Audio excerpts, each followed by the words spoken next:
Assalamualaikum warahmatullahi wabarakatuh. Selamat datang di Fadilah Sholawat TV channel. Jangan lupa untuk like, subscribe, dan aktifkan loncengnya agar senantiasa mendapatkan tausiah-tausiah terbaru dari channel kami. Marilah kita simak videonya sekarang.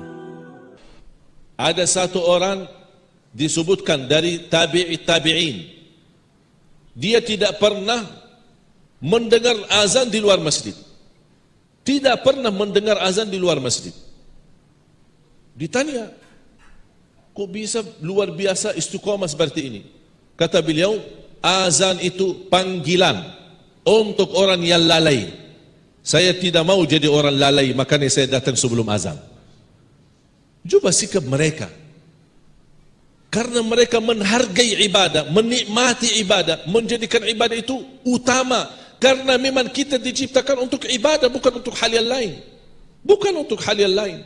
Bukan untuk urus keluarga, bukan untuk urus anak, bukan untuk urus nafkah dan rezeki. Ini semua sampingan, bukan utama. Yang utama ibadah. Kalau ibadah ini beres, yang lain pasti beres. Sekarang kita mendahulukan, kan cari nafkah ibadah, urusi keluarga ibadah, dijadikan semua ibadah-ibadah. Ternyata yang terutama pun ditinggal. Muncul banyak masalah dalam kehidupan kita. Allah tidak pernah bikin kita masalah. Allah tidak senang kita bermasalah. Allah tidak senang kita susah. Tapi kita yang salah langkah. Kita yang salah langkah. Kemarin ada kawan saya, dia WA dan kecewa. Menghadapi sedikit ujian, dia punya keluarga besar dan rata-rata dari keluarganya kaya raya, dan dia menangis curhat. Kenapa? Dia bilang, tidak ada yang mau bantu saya, bahkan respon mereka tidak bagus. Saya merasa kecewa. Saya bilang, alhamdulillah respon mereka tidak bagus. Kamu seharusnya bersyukur, karena ini tanda Allah tidak bantumu. Karena masih kamu mengharapkan dari manusia, maka kecewa. Responnya tidak sesuai, tidak yang diharapkan, kecewa. Jangan berharap dari manusia, wallahi bakal kecewa. Jangan harap dari seorang pemimpin yang bisa merubah keadaan, wallahi bakal kecewa. Sekarang siapa rakyat tidak kecewa? Kecewa pimpinan daerahnya, kecewa kepala desanya, kecewa terhadap banyak, sampai ke presidennya. Banyak orang kecewa. Kenapa? Karena kita berharap orang ini mengganti semua keadaan kita menjadi lebih baik, mengangkat semua penderitaan. Karena kita masih meyakini ini bisa membuat perubahan, Allah berikan ujian. Jangan harap terjadi perubahan, karena perubahan itu kun fayakun di tangan Allah, bukan di tangan manusia. Manusia ini hanya salah satu wasilah. Allah hantarkan mereka untuk membantu manusia. Makanya ketika terpilih seorang pemimpin, kita minta sama Allah, ya Allah jadikan pemimpin ini yang baik, yang takwa, yang adil, yang amanah, untuk bisa membahagiakan rakyat Indonesia. Karena semuanya di tangan Allah. Kalau Allah turunkan hidayah, luar biasa. Siapa yang tidak mau hidayah? Para nabi dan rasul memohon hidayah. Kita setiap hari baca Al-Fatihah, ihdinas siratal mustaqim. Tapi pernah enggak kita rasakan saat kita menderita, melihat kondisi anak-anak kita, siapa sekarang yang tidak menolong dengan anaknya? Coba tanya orang tua, siapa yang tidak menolong? Siapa yang tidak sakit, pusing dengan urusan anak? Apalagi anaknya masih sangat muda, kelas SMP dan SMA, susah dibangunin salat subuh, tidak tahu kemana perginya. Kita seperti hidup orang-orang yang tidak mengerti apa-apa. Apa yang terjadi? Karena kita lupa saat kita berdoa atau membaca Al-Fatihah dalam salat dan melewati ayat ihdinas siratal mustaqim, belum kita rasakan di hati, ya Allah, kapan turun ihdinas siratal mustaqim kepada anak-anak kami? Kapan turunnya ihdinas siratal mustaqim kepada keluarga kami? Itu yang dirasakan saat membaca Al-Fatihah. Jangan memahami Al-Fatihah, tidak sah salat seorang tanpa baca Al-Fatihah. Itu yang kita faham. Tapi tidak terbawa perasaan. Al-Fatihah itu luar biasa, dahsyat. Bahkan Al-Fatihah mewakili semua doa bagi orang yang tidak bisa berdoa. Satu kata, Alhamdulillahi Rabbil Alamin, mewakili semua pujian bagi orang yang tidak bisa memuji Allah. tidak hafal Asmaul Husna, tidak hafal kata-kata yang indah untuk mengagungkan Allah, memuliakan Allah, tidak hafal perkataan yang agung yang isinya memuji Allah, tidak tahu, tidak faham. Satu kata, Alhamdulillahi Rabbil Alamin, segala puji bagi Allah, mewakili semua pujian. Dahsyat. Maka Rasulullah SAW bersabda, wa afdalu du'a alhamdulillahi Rabbil Alamin, sebaik-baik doa alhamdulillahi Rabbil Alamin. Ternyata jemaah sekalian, kita menghadapi banyak tantangan, dan insya Allah dengan pertolongan Allah kita mampu mengatasinya. Kenapa kita merasa, kenapa saya diuji oleh Allah? Ya udah tanya diri, ada apa sampai saya tidak henti-henti ujian yang saya hadapi? Hutang sampai sekarang saya belum mampu melunasinya, anakku belum mampu bisa merubahkannya, bahkan sikap istriku juga berubah. Dulu setiap saya pulang ke rumah, Masya Allah disambut dengan bahagia istriku, tiba-tiba berubah, tak pernah sambut lagi, diam di kamarnya. Ada apa? Tanya diri, ada apa? Kok semua yang ada di sekitar kita berubah? Tak mungkin berubah sendiri, pasti ada sesuatu. Maka Al-Hasan Al-Basri ini menjadi pelajaran. Kata Imamul Hasan Al-Basri, Imamul Hasan Al-Basri dikenal sebagai salah satu imam tabi'in yang bertemu dengan sahabat Rasulullah, ulama besar. Beliau berkata, a'lamu taghayyura khuluq zawjati wa waladi wa dabbati min ma'siyati. Saya bisa tahu perubahan akhlak dan sikap istriku terhadapku, perubahan akhlak anakku terhadapku, bahkan perubahan kendaraanku, itu semua sebabnya dosa-dosaku, dosa yang buat masalah. Kira-kira dosanya apa? Seorang imamut tabi'in yang dikenal sebagai imamuz zuhud, seorang yang sangat luar biasa, hanya mengurus akhirat, tidak pernah memfikirkan dunianya. Zuhud, tawadu. Apa kesalahan dan dosanya yang dia temukan yang menyebabkan perubahan sikap akhlak dan keluarganya? Ternyata dia menemukan pernah sekali talat takbiratul ihram. Itu dosanya. Talat takbiratul ihram. Tanya diri, berapa kali kita masbuk? Sumber masalah menurut saya yang dihadapi oleh umat Islam karena kurang menjaga komitmen salat. Sejauh mana, bukan yang saya maksud jamaah yang jaga salat jamaah. InsyaAllah saya percaya, apalagi bapak-bapak ahli masjid, cinta masjid. Tapi yang saya ingin, hubungan kita sama Allah itu lewat salat itu berbeda. Saya datang ke masjid, atau mau salat duha, atau salat tahajud di rumah, atau salat sunnah, kita merasa bahagia karena saya lagi ada urusan sama Allah. Saya lagi ada urusan sama Allah. Merasa nikmat.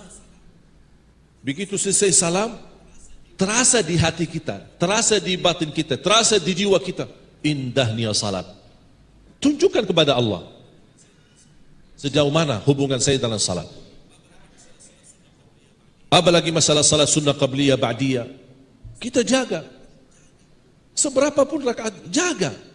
Tunjukkan kepada Allah, di tahun baru Hijriyah, saya ingin tunjukkan ya Allah, hubungan saya sama salat itu berbeda dengan sepanjang umur saya sampai titik ini. Beda tahun ini, beda. Supaya apa? Allah nanti wallahi akan Allah tunjukkan rizki berbeda, bahagia yang berbeda, keselamatan yang berbeda, keturunan yang berbeda. Allah uruskan semua. Saya memperhatikan satu, komitmen ayah sama ibu saya sama salat. Luar biasa. Ayah saya tidak pernah batal wudu. Batal wudu, wudu lagi. Batal wudu, wudu lagi. Tidak pernah, selalu dalam keadaan wudu. Dan sama salat luar biasa. Apalagi belakangan ini. Dulu masih di masa muda beliau, masih istilahnya kerja, berdagang, cari nafkah. Tapi tetap menjaga salat. Tapi kali ini, belakangan ini hampir 10 tahun atau 15 tahun belakangan ini, 5 waktu salat di Masjid Nabawi. Puluhan tahun tidak henti puasa Isnin Kamis. Setiap Isnin Kamis dia berpuasa, salat zuhur di Masjid Nabawi, habis salat zuhur ikuti janazah. Coba di musim panas. Jenazah sampai dimakamkan. Habis dimakamkan, dia keluar pergi ke rumah sakit. Kunjungan silaturahim. Dia tidak kenal orang sakit. Masuk ke rumah sakit sampai ke atap di lantai 8. Dia kunjungi semua masjid. Assalamualaikum, semoga sembuh. Assalamualaikum, semoga sembuh. Assalamualaikum, semoga sembuh. Itu aja kerjaan. Begitu pulang menuju kembali ke Masjid Nabawi untuk salat asar, dia beli 1 dus air, bagikan air untuk orang tukang sapu yang sedang sapu di jalan. Karena kepanasan diberikan air minum. Dia sendiri kerjakan. Ayah saya sekarang hampir 75, tapi Masya Allah sehat. Sering saya datangkan, kalau jamaah datang bersama kami umrah, saya suka undang ke rumah di Madinah. Saya sembelih unta buat jamaah. Insya Allah saya undang semua jamaah. Ya, silahkan makan malam di rumah saya di Madinah. Ya, kalau berangkat ya bayar masing-masing. Pas begitu jamaah kami bertemu dengan ayah kami, orang belum saya bicara, dia langsung melihat ayah. Masya Allah, ini kakak yang besar ya, kakaknya. Enggak, ini ayah. Mereka kaget. Kok ini ayahnya bukan kakaknya? Karena masih segar.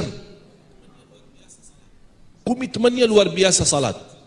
Bahkan saya ingat di masa kecil kami, ayah saya tidak pernah marah perilaku kami, kecuali marah kalau salatnya tidak beres. Sampai kami pulang ke rumah, dan kita takut, karena kita tahu namanya anak-anak, walaupun sambil tahfiz, kadang-kadang masih main. Ayah saya kata, salat maghrib di mana? Di Masjid Nabawi. Terus imam baca apa salat maghrib? Ayo, loh. Bisa jawab enggak ini? Kadang-kadang kita aja yang dewasa mengikuti masjid, kita tidak sadar apa yang dibaca imam. Ditanya alasannya, oh maaf, anak belum hafal Quran, jadi tidak fokus bacaan imam. Padahal imam baca kulhu. Tidak sadar apa yang kita lakukan dalam salat. Begitu kita pulang ke rumah, ada rasa ketakutan. Datang ayah, ditanya. Makanya kita langsung cerita sama mama. Umi, ini gini. Oh, kalau urusan salat, Umi tidak ikut campur.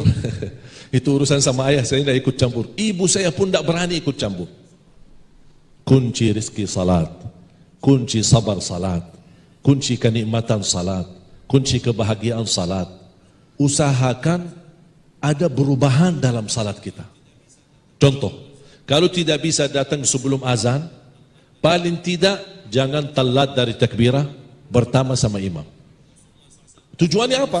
Rasulullah SAW bersabda, "Man shalla ma'al imami 40 yawman la tafutuhu takbiratul ihram kutibat lahu bara'atan, bara'atun minan nar wa bara'atun minan nifaq." Barang siapa yang menjaga salat bersama imam selama 40 hari, tidak tertinggal takbiratul ihram sama imam selama 40 hari, akan Allah berikan kebebasan dari neraka jahanam dan dari kemunafikan. Kata guru saya, orang munafik tidak bisa melakukan. Makanya ini tes. Jangan-jangan selama ini saya munafik. Aku mau tes diri. Bisa enggak saya selama 40 hari, berarti 200 kali salat. 200 kali salat, saya tidak mau telat dari takbiratul ihram. Supaya apa? Supaya tahu diri. Jangan-jangan selama ini saya munafik, tapi saya belum tahu. Sunnah qabliyah ba'diyah akan mendapatkan rumah di dalam surga.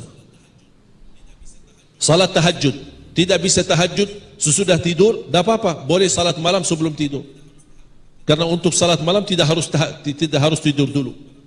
Mengapa? Karena waktu salat malam habis isya sampai subuh. Yang suka tidur kemudian bangun akhir malam, sepertiga malam, alhamdulillah bisa teruskan. Kalau merasa diri tidak bisa bangun, orangnya tidurnya agak berat, susah, tidurnya apalagi akhir, tidak apa-apa, salat malam baru tidur. Amankan supaya tidak terlewat satu malam namamu tertulis ahli salat malam.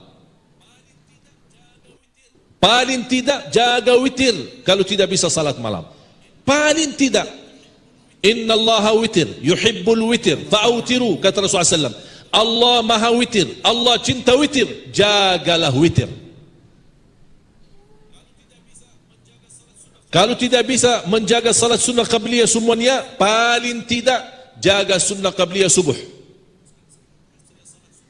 Ini sekarang saya salat sunnah qabliyah karena langsung iqamat. Karena waktu antara azan dan iqamat tidak terlalu lama. Biasa di Indonesia. Dua sunnah Rasulullah tidak pernah tinggalkan. Beda makna, beda kalimat, tapi semuanya satu. Kapan dilakukan? Sesudah azan, sebelum iqamat. Pahalanya lebih besar daripada dunia dan seisinya. Allahu Akbar. Ini sunnahnya bisa besar pahalanya daripada dari dunia dan seisinya. Apalagi salat subuhnya. Cuba kita perbaiki hubungan kita sama salat. Saya biasakan anakku, saya biasakan istriku, kalau telat salat, saya tidak bicara sama mereka. Tidak bicara. Dia tanya, saya tidak jawab. Satu hari saya tidak bicara. Baru dia datang minta maaf. Tidak perlu minta maaf. Kamu telat salat, tidak perlu minta maaf sama saya. Minta maaf sama Allah. Berbaiki hubunganmu sama salat, saya mulai bicara sama kamu. Tidak mau berbaiki, saya tidak bicara. Jadi perlu kita tunjukkan kepada keluarga pentingnya salat dalam hidup kita. Tidak boleh dipermain-mainkan. Siti Aisyah berkata, kami duduk bersama Rasul saat kami lagi bersenang-senang di dalam rumah. Berhiburan, bercanda. Kami bahagia merasa bisa bercanda sama Rasulullah. Ketika terdengar azan, kata Siti Aisyah, sungguh Rasulullah seperti tidak kenal aku lagi. Baru lagi bermain-main, bercanda-canda sama istrinya. Begitu mendengar azan, kata Siti Aisyah, wallahi seperti Rasul tidak kenal aku lagi. Karena sekarang bukan urusan istri, tapi urusan sama Allah. Makanya jangan heran kalau Rasulullah ketika salat mampu panjang salatnya sambil bangkak kakinya. Kita juga sama bangkak, tapi bangkak karena urusan dunia. Bangkak. Tukang refleksi sekarang mudah. Gojek, Gojek bijit, ya, datang ke rumah, kasih alamat, dia datang, murah-murah lagi. Ya, lagi pegal, badan kaki sakit, gara-gara dunia. Tapi Rasul bangkak kakinya gara-gara salat. Sambil Siti Aisyah melihat, kasihan ya Rasulullah salat. Sambil bangkak kakinya, ya Rasulullah, waqad ghafara Allahu laka ma taqaddama min dhanbika wa ma ta'akhkhar. Allah sudah ampuni semuanya, terjamin masuk surga. Kenapa begini? Sampai bangkak kakinya. Apa kata Rasulullah? Aku lakukan ini semua hanya ingin menjadi hamba yang bersyukur. Bukan untuk tunaikan kewajiban, ini hanya untuk menjadi hamba yang bersyukur. Afala akunu abdan syakura. Makanya jemaah sekalian, mari kita sama-sama, ayo perbaiki hubungan kita sama Allah lewat salat. Di situ kuncinya. InsyaAllah kalau ini benar-benar bisa terkontrol, bisa terjaga, bisa muncul rasa nyesal kalau kehilangan takbiratul ihram, bisa merasa nyesal kalau menjadi masbuk, bisa merasa nyesal kalau tertidur dari waktu salat. Saya kemarin pergi ke rumah sakit, seorang jamaah di Jakarta sakit, dan sakitnya subhanallah cukup parah. Saya datang dari bandara, dapat informasi dari istri beliau, saya datang, saya kunjungi ke rumah sakit. Pas sampai ke rumah sakit, tiba waktu maghrib. Saya masuk ke kamar beliau supaya saya bisa kejar maghrib di musalla. Musalaman, biar orang sakit lebih baik jangan lama-lama. Pas begitu saya datang, saya dengar dia lagi salat dalam kondisi parah, dalam kondisi sakit-sakitan. Tapi Masya Allah, saya nangis, terharu melihat beliau dalam keadaan begini, tapi masih mau menjaga salat. Karena saya kenal beliau, dia cinta salat. Makanya di dalam keadaan sakit, Allah kasih kemampuan, dia tunaikan salatnya. Karena tidak ada uzur dan tidak ada alasan kita boleh tinggalkan salat. Tidak ada. Banyak ibadah kita bisa tinggalkan kalau ada alasan. Tidak puasa, sakit, boleh tidak puasa. Zakat tidak mampu, berarti tidak ada zakat. Haji boleh jatuh ibadah haji dijatuhkan bagi orang yang tidak mampu. Salat bisa dijatuhkan? Tidak bisa. Tidak bisa wudu? Tayammum. Dah bisa berdiri, duduk. Dah bisa duduk, berbaring. Dah bisa menghadapi kiblat, kemana saja pergi. Kemana saja. Kalau tidak ada yang bantu menarahkan. Dimanapun keadaan kita boleh. Boleh enggak tinggalkan salat? Tidak boleh. Sakit, tidak bisa mundar mandir setiap waktu salat, boleh jamak. Musafir, boleh enggak tinggalkan salat karena jauh-jauh? Tidak boleh, ada jamak kasar. Allah ringankan, tapi tidak boleh tinggalkan. Hanya ada dua alasan boleh tinggalkan salat. Satu, murtad, keluar dari Islam. Dah usah salat. Sudah murtad. Yang kedua, faham enggak ini?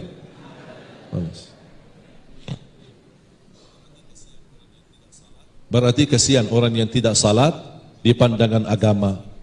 Kalau dia masih muslim tapi masih sama dengan orang gila. Kalau saya ke masjid, kadang-kadang melihat anak muda di luar, ayo salat. Ya, oi maaf mengganggu, nampaknya kayaknya begini ya. Oh maaf ya. Jadi luar biasa. Wallahi salat itu nikmat. Wallahi nikmat. Kadang-kadang ada perasaan di dalam salat itu, mohon maaf, tidak bisa diungkapkan. Ingin kita ungkapkan, ingin kita tidak bisa, tidak ada kata-kata yang bisa jelaskan isi makna daripada salat. Menikmati isinya, mulai dari takbir, membaca Al-Fatihah, ruku'nya, sujudnya, wallahi nikmat. Dalam kondisi sujud, istilahnya kalau menurut bahasa Arab atau perkataan hikmah di Arab, membuang wajah ke lantai atau membuang wajah, nempelkan wajah ke pasir atau ke tanah, itu tanda kehinaan. Itu tanda kehinaan. Jadi dulu masa jahiliyah, kalau ada orang ingin menghina seorang lain, dia megang kepalanya dan nempelkan wajahnya di tanah. Itu kehinaan luar biasa. Lebih baik saya mati daripada dihina seperti ini. Tapi subhanallah, sujud karena Allah terasa kemuliaan luar biasa, bukan kehinaan. Biarpun kita buang wajah kita di bawah, di tempat orang mohon maaf injak kaki, barangkali tempat tanah pasir, tapi kita mau menghina wajah kita karena Allah, disitulah terasa kemuliaan. Makanya di sisi lain Allah muliakan, karena sikap ini menjadi kehinaan, Allah jadikan doa kita di dalam sujud sangat makbul, supaya tidak ada yang merasa terhina. Kamu bukan terhina. Aqrabu ma yakunul abdu ila Allah wa sajid. Yang paling dekat doanya sama Allah ketika dia bersujud. Berarti istilahnya, kita hina diri karena Allah, Allah angkat kita dan menabulkan doa kita. Makanya kalau kita perhatikan dalam Al-Quran, banyak Allah sebutkan sujud, kata sujud. Banyak Allah sebutkan.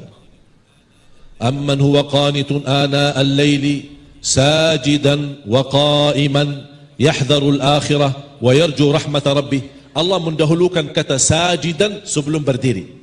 Padahal yang duluan mana? Berdiri. Saking betapa banyak rahasia di dalam salat. Istilahnya, kalau kita ada tempat sampah, pas kita buang sampah, kadang-kadang masih ada yang tersisa kan? Kita buang lagi supaya yang tersisa keluar. Makanya ada hikmah, kenapa 2 kali sujud? Supaya semua keburukan yang masih tersimpan dalam fikiran, dalam dada, dalam hati, dalam jiwa, dalam kalbu, begitu kita sujud lagi, terbuang yang tersisa. Dan kita bermunajat kepada Allah Subhanahu wa ta'ala. Kembali lagi jemaah sekalian, nikmati salatmu akan datang khusyuk sendiri. Nikmati salatmu akan datang khusyuk sendiri. Banyak orang target dan bertanya, gimana saya bisa salat khusyuk? Mohon maaf, tidak ada perintah dari Allah untuk lakukan salat khusyuk. Tidak ada. Silahkan buka Al-Quran. Tidak ada satu ayat Allah perintahkan salat dengan khusyuk. Tapi yang ada di dalam Quran dan hadis, makna perintah Allah salat yang tenang. Salat yang tenang, yang tumakninah.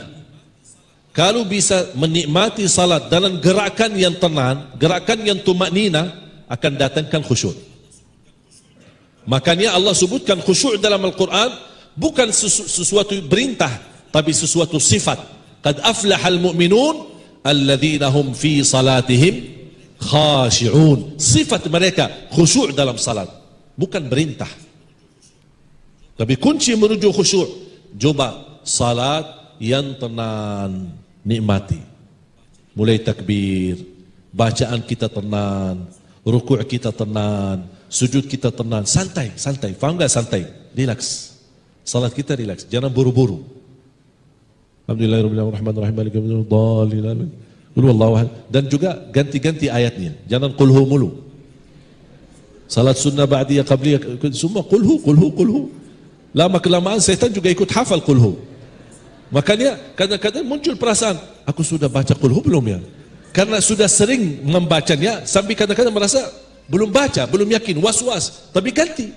Kadang qul hu, sekali qul a'udzu birabbil falaq, inna a'tainakal kautsar, atau satu ayat dari mana saja. Tidak harus satu surah. Rasulullah SAW pernah salat sunnah cuma satu ayat. Qulu amanna billahi wa ma unzila ilayna wa ma unzila ila Ibrahim wa Ismail wa Ishaq wa Yaqub wal asbaq wa ma utiya Musa wa Isa wa ma utiya an-nabiyyuna min rabbihim la nufarriqu baina ahadin minhum wa nahnu lahu muslimun. Allahu akbar. Satu ayat. Jadi boleh kita baca satu ayat. Qul ya ahlal kitabi ta'alu ila kalimatin sawa'in bainana wa bainakum alla na'budu illa Allah wa la nusyrika bihi syai'a wa la yattakhidha ba'duna ba'dan arbaban min dunillah fa in tawallaw faqulu ashhadu bi anna muslimun. Satu ayat takbir. Itu dua ayat dibacakan Rasulullah SAW di salat sunnah qabliyah subuh. Itu kebiasaan Rasulullah. Selain qul ya ayyuhal kafirun, qul huwallahu ahad, di sunnah qabliyah subuh kadang-kadang Rasulullah SAW suka baca satu ayat di rakaat pertama sama satu ayat di rakaat yang kedua. Jemaah sekalian dimuliakan Allah Subhanahu wa taala. Insyaallah kalau kita ada niat dan selalu meminta petunjuk dan pertolongan dari Allah untuk kita berusaha, tunjukkan usaha yang terbaik. Tunjukkan perubahan yang terbaik. Insyaallah akan Allah rubahkan keadaan kita. Semua masalah akan Allah angkat. Masalah yang kita hadapi, masalah negeri kita, masalah politik kita, masalah ekonomi kita, masalah kesehatan, wallahi terangkat. Ya Allah, aku mohon untuk semua jamaah yang hadir, selepas acara ini masing-masing pulang sudah diampuni segala dosanya, disucikan hatinya.